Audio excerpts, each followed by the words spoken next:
Hi friends, എല്ലാ ആൾക്കാരും നമ്മുടെ പല വീഡിയോസും കാണുമ്പോൾ മെഷീൻ ഏതാ, മെഷീന്റെ ഡീറ്റെയിൽസ് പറയുമെന്നൊക്കെ ചോദിച്ചിട്ടുണ്ട്. ഇതെന്റെ ഫസ്റ്റ് മെഷീനാണ്, സ്വിഫ്റ്റ് കമ്പനിയുടെ ആണ്. അതേപോലെ ലാസ്റ്റ് ഇയർ ഞാൻ വാങ്ങിച്ചതാണ് വിദ്യ എന്ന് പറയുന്ന കമ്പനി.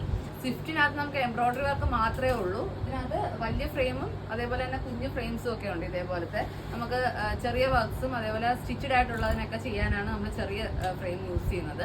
വിദ്യക്കകത്ത് വരുമ്പോഴത്തേക്ക് ഇതിനകത്ത് സ്വീക്വൻസ് വർക്കും ഒക്കെ വരും. എന്ന് വെച്ചാൽ എംബ്രോയിഡറി അതിന്റെ കൂടെ തന്നെ നമുക്ക് സ്വീക്വൻസ് വർക്കും ചെയ്യും. അതിന്റെ വീഡിയോ ഞാൻ ഇതിൻ്റെ കൂടെ ആഡ് ചെയ്തേക്കാം. ഇതിപ്പം ഞാൻ 2018 ഇത് എടുത്തേക്കുന്നത്. അന്ന് മുതൽ ഇതുവരെ നല്ല രീതിയിലാണ് റൺ ചെയ്യുന്നത്. അതേപോലെ ഇതിന്റെ സർവീസും കാര്യങ്ങളും ഒക്കെ നമ്മൾ വേൽ എന്ന് പറയുന്ന പുള്ളിയാണ് നമ്മൾ കോൺടാക്ട്. നിങ്ങൾക്ക് ആർക്കെങ്കിലും ഒക്കെ മെഷീൻ വാങ്ങാൻ ആഗ്രഹം ഉണ്ടെങ്കിലോ അല്ലെങ്കിൽ മെഷീനിനെ കുറിച്ച് ഡീറ്റെയിൽസ് ആയിട്ട് അറിയണം, അതേപോലെ സോഫ്റ്റ്വെയറിന്റെ ഡെമോൺസ്ട്രേഷനും പുള്ളിയെ നിങ്ങൾക്ക് കോൺടാക്ട് ചെയ്യാം. മിക്ക ആൾക്കാരും വിളിക്കുമ്പോൾ തന്നെ ചോദിക്കും നമ്പർ തരുമ്പം മലയാളിയാണോ അതോ വേറെ ഏതെങ്കിലും ഇതാണോ ലാംഗ്വേജ് പ്രശ്നം ഉണ്ടാവുമെന്ന്. പുള്ളി തമിഴാണെന്നുണ്ടെങ്കിലും മലയാളത്തിൽ സംസാരിക്കും, കുഴപ്പമൊന്നുമില്ല. അപ്പോൾ ആർക്കെങ്കിലും ഒക്കെ ഇതിന്റെ സർവീസോ സ്പെയർ പാർട്സോ അങ്ങനെ മെഷീൻ ഡീറ്റെയിൽഡ് ആയിട്ട് എന്തെങ്കിലും കാര്യം അറിയണമെങ്കിൽ പുള്ളിയെ കോൺടാക്ട് ചെയ്താൽ മതി. ഞാൻ നമ്പർ താഴെ കൊടുത്തേക്കാം. Thank you.